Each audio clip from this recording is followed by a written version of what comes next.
Hi everybody, my name is Marcos Cascano, and I'm here to tell you about some of my tales from the road. Some of my adventures that happen along the highways and byways of the US and Canada, but never Mexico.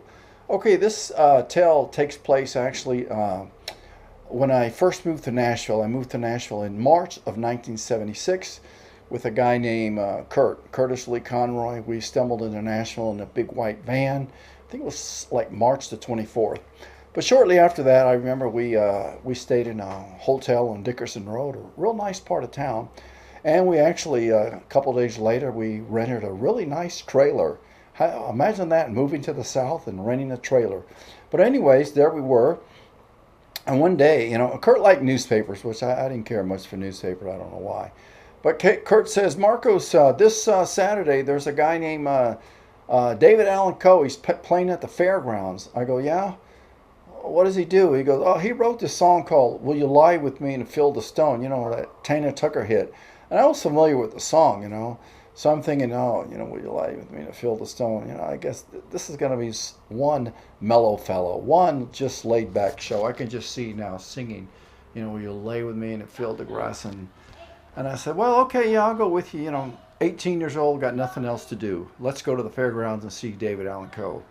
Well, Saturday rolls around and we head to the fairgrounds. I remember for some reason we went in my car instead of the big white van that he had. And I had a big white station wagon, a 1962 Chevrolet Supernova station wagon. I love that car, actually. It was actually pretty good. So anyways, we pull up, and I remember, there's this tour bus, so that's impressive. And I remember it said, like, the mysterious rhinestone cowboy. That's what he was kind of known as at the time. So I thought, that's something, the mysterious rhinestone cowboy. So we go in there, and it was like a big room, because I think the fairgrounds had a lot of different venues in there, a lot of different rooms. So the one we were in was actually pretty big. So, the showtime rolls around. I don't believe there was an opening night. I just remember David coming out.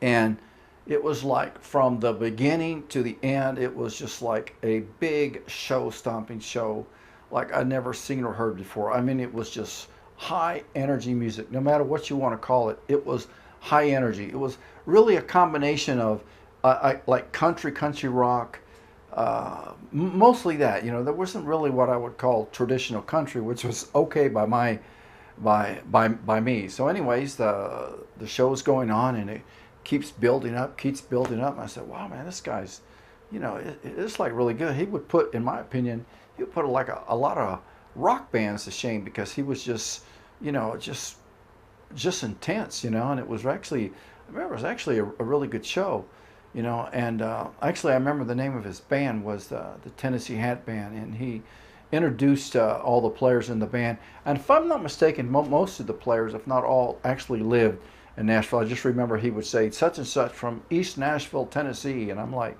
what does that mean, East Nashville? I later found out. So anyways, it was the show came to a close, and I was like, wow, I just couldn't believe it. I was expecting to be bored to death watching some mellow fellow play his Will You Lay With Me and Fill the Stone, and it was anything but that. I mean, it was just high energy, basically rock and roll, and it was like a really, really a good show. I mean, for one thing, his players were really good, and he was not disappointed. I was not disappointed. I mean, I don't think I paid that much to get in, and but anyways, I mean, after that, I mean, I remember he had a couple other hits. I remember the one big hit that he had after that was Take This Job and Shove It. It was later recorded by Johnny Paycheck, and he might have had some other songs, but this was just the big night of the mellow fellow that was anything but mellow. Okay, more later.